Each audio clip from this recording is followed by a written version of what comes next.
اعوذ باللہ من الشیطان الرجیم بسم اللہ الرحمن الرحیم۔ کی محمد سے وفا تو نے تو ہم تیرے ہیں، یہ جہاں چیز ہے کیا لوح و قلم تیرے ہیں۔ سرکار دو عالم حضرت محمد مصطفیٰ صلی اللہ علیہ وآلہ وسلم کے 1500ویں جشن ولادت جشن عید میلاد النبی صلی اللہ علیہ وآلہ وسلم کے پرمسرت موقع پر میں پوری قوم کو مبارکباد پیش کرتا ہوں۔ تاجدار مدینہ، فخر موجودات، خاتم النبیین رحمۃ اللہ عالمین حضرت محمد مصطفیٰ صلی اللہ علیہ وآلہ وسلم کی ولادت باسعادت انسانیت پر اللہ تعالیٰ کا سب سے بڑا احسان ہے۔ آپ صلی اللہ علیہ وآلہ وسلم کی تشریف آوری سے دنیا کے اندھیروں میں نور حق پھیل گیا اور کفر و باطل کی تاریکیاں چھٹ گئیں۔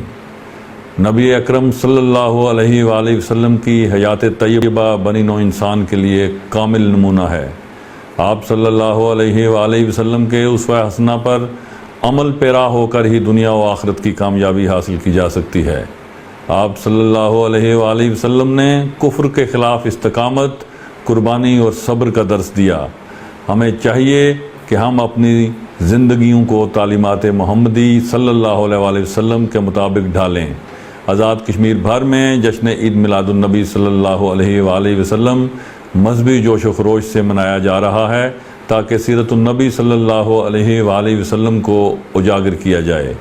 میری دعا ہے کہ اللہ پاک سرکار دو عالم حضرت محمد مصطفیٰ صلی اللہ علیہ وآلہ وسلم کے وسیلہ جلیلہ سے مقبوضہ جموں کشمیر اور فلسطین کے مظلوم مسلمانوں کی مدد فرمائے جو اسلام کی سربلندی اور آزادی کے لیے اپنی جانوں کے نذرانے پیش کر رہے ہیں۔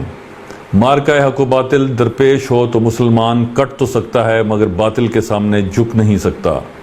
وہ حلقہ یاراں تو بریشم کی طرح نرم، رزم حق و باطل ہو تو فولاد ہے مومن۔ انشاءاللہ سرکار دو عالم حضرت محمد مصطفیٰ صلی اللہ علیہ وآلہ وسلم کے وسیلہ جلیلہ سے کشمیری عوام الحاق پاکستان کی منزل حاصل کر کے رہیں گے۔ پاکستان زندہ باد، تحریک آزادی کشمیر پائندہ باد۔